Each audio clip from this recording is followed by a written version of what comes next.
وإذا تولى سعى في الأرض ليفسد فيها ويهلك الحرث والنسل والله لا يحب الفساد.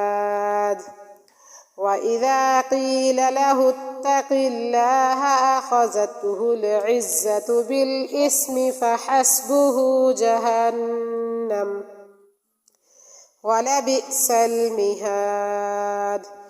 ومن الناس من يشري نفسه ابتغاء مرضات الله والله رؤوف بالعباد. يا أيها الذين آمنوا ادخلوا في السلم كافة ولا تتبعوا خطوات الشيطان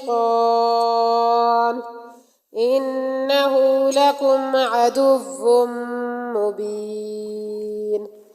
فإن زللتم من بعد ما جاءتكم البينات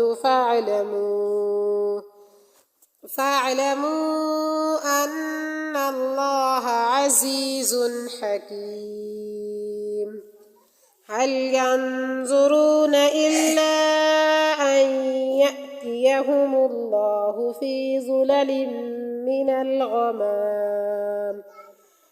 من الغمام والملائكة وقضي الأمر وإلى الله ترجع الأمور.